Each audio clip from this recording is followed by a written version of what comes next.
तो अगला प्रश्न है, नेत्र दान में नेत्र के किस भाग को दान किया जाता है? यानी जब भी हम नेत्र दान करेंगे तो आंख का कौन सा भाग दान करेंगे? ऑप्शन ए है कॉर्निया, ऑप्शन बी है रेटिना, ऑप्शन सी है आइरिस और ऑप्शन डी है नेत्र लेंस। तो कौन सा भाग हम दान करेंगे? तो ऑप्शन ए हो जाएगा कॉर्निया।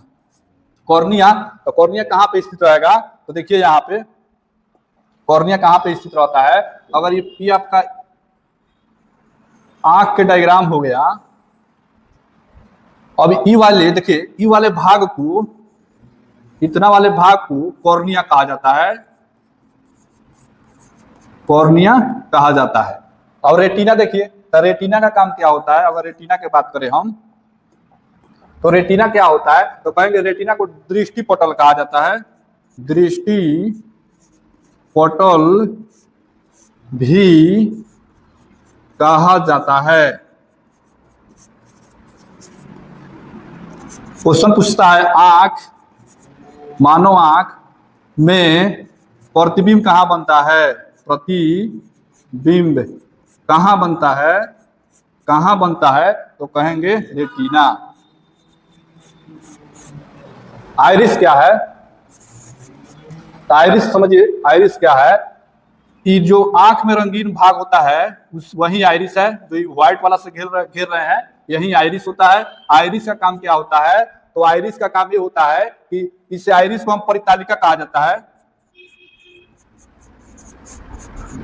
आइरिस को परितालिका भी कहा जाता है।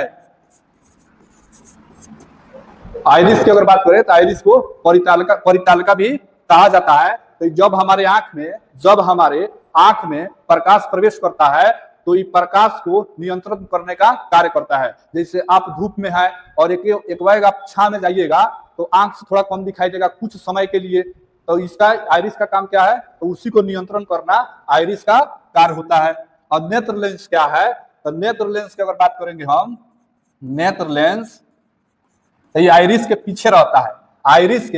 आइरिस जो है ये आपका आइरिस है, और इसी आइरिस, ध्यान से समझिए, इसी आइरिस के, ये वाला आइरिस के पीछे वाले भाग को नेत्र लेंस कहते हैं, जो उत्तल लेंस की तरह रहता है। तो नेत्र लेंस का काम क्या है? तो जब भी नेत्र लेंस का काम यह है कि जब भी आंख पर प्रकाश पड़ेगा तो वस्तु को देखने में मदद करेगा। जब भी आंख पर प्रकाश पड़ेगा तो वस्तु को देखने में मदद करेगा। नेत्र लेंस का काम हो गया।